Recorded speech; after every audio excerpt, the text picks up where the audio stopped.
গণভোট বাংলাদেশের মৌলিক পরিবর্তনের লক্ষ্যে যে বাংলাদেশের সংবিধান এবং শাসন ব্যবস্থার এক ধরনের মৌলিক পরিবর্তনের লক্ষ্যে যে প্রস্তাবগুলি করা হয়েছে তার উপরে হবে, নইলে তো গণভোটের কোনো দরকার নাই, তাই না?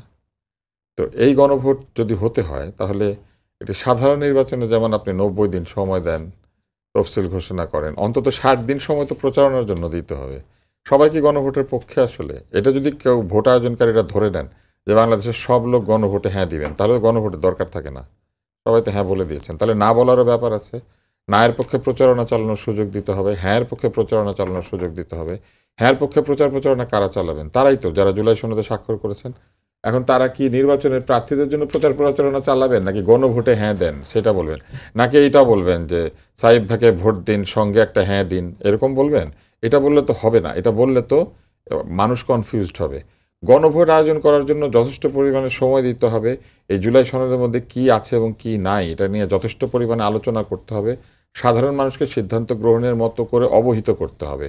নিশ্চয়ই আমি বা আমরা এই আলোচনার টেবিলে বসে যারা এখানে অনেক কথা বলি, আমরা যতটুকু বুঝি, নিশ্চয়ই চায়ের দোকানদার সেটা বুঝে না, কারণ তার সময় নাই। মেধা নাই আমি সেটা বলবো না, সময় নাই। সে সারাদিনে 1000 কাপ চা বানাচ্ছে, তার সময় কোথায়? সে গণভোট নিয়ে এই জুলাই সনদের মধ্যে কী আছে কী নাই সেটা নিয়ে পড়াশোনা করবে?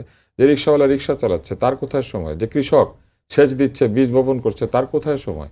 আমাদের চাইতে তার সময় কম, কিন্তু ভোট দেওয়ার সময় তো সে ভোট দিবে। তার রাষ্ট্র বদল হয়ে যাবে, কিছু আমেরিকা ফেরত, নেদারল্যান্ড ফেরত, তারপরে ব্রিটেন ফেরত, বিভিন্ন পশ্চিমা দেশ থেকে আসা লোকজন, ও তাদের চিন্তা ভাবনা ওই দেশে 10-20 বছর থাকার ফলে সৃষ্ট নানান অনুভূতি থেকে তারা নানান প্রস্তাব করেছেন, নানান আলোচনা করেছেন। সেইগুলা বোঝার জন্য তো অন্তত এই লোকগুলিকে সময় দিতে হবে।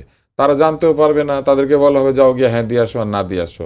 মানুষকে এইভাবে যদি গণভোটে পাঠানো হয় সেটা হবে অত্যন্ত দুঃখজনক, এবং এই গণভোটের আসলে কোনো নৈতিক ভিত্তিও থাকবে না, আইনি ভিত্তিও থাকবে না। তার চেয়ে বড় কথা হচ্ছে এই গণভোটের কোনো আইনি ভিত্তি নাই।